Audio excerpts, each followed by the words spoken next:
കഴിഞ്ഞ പ്രാവശ്യത്തെ പോലെ രണ്ടുപേരും എനിക്ക് ഉമ്മാക്ക് വിളിയൊന്നും കേൾപ്പിക്കല്ലേ, മര്യാദയ്ക്ക് എടുത്തോളണം. അതെന്ത് കഴിഞ്ഞ തവണത്തെ അത്രയ്ക്ക് നന്നായി പോയാ? സീൻ എന്തിനെന്ന് വെച്ചാല് നീ കുറച്ച് അവിടെ നിന്ന് നടന്നു വരണം. അപ്പൊ ഇവൾ എന്തൊരു എക്സ്പ്രഷൻ ഇടണോന്ന് വെച്ചാല് നിന്നെ കൊറേ നാൾക്ക് ശേഷം കണ്ടു എന്നുള്ളൊരു എക്സ്പ്രഷൻ ഇടണം. ഓക്കെ, മനസ്സിലായില്ലേ? അപ്പൊ ഓക്കെ, നീ ഇപ്പൊ എവിടെ നടന്നു വന്നാണ്? എന്റെ കൊക്കിന്റെ കുഞ്ഞ് നിന്റെ അടുത്ത് ഇങ്ങനെ നടക്കാനാണോ പറഞ്ഞത്? നീ ഒരുമാതിരി കാട്ടിലെ കണ്ണനെ പോലെയാണ് നടക്കുന്നത്. മര്യാദക്കത്തി നടക്കണേ. നീ അവളെ ആദ്യമായിട്ട് കാണുകയാണ്, അങ്ങനത്തെ ഒരു എക്സ്പ്രഷൻ നീ ഇടണം. കേട്ടില്ലേ പിങ്കി? കിട്ടോ? നീ എന്തൊരു പ്രസവിക്കാൻ പോണ? ഞാൻ പിന്നെ എന്തോന്ന് ഇടട്ട്? മര്യാദക്കേ പിങ്കി, ഇങ്ങനെയല്ല ഇടേണ്ടത്. നീ അവളെ ആദ്യമായിട്ട് കാണുന്ന പോലെ എക്സ്പ്രഷൻ ഇട. അങ്ങനെയുള്ള എക്സ്പ്രഷൻ ഇട്.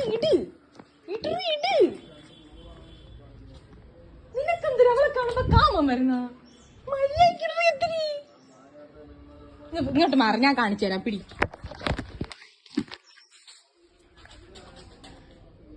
ഇങ്ങനെ ഇടണം. ഇതല്ലേ ഞാനും ഇട്ടത്. നീ ഇട്ട പടം മാറിപ്പോ.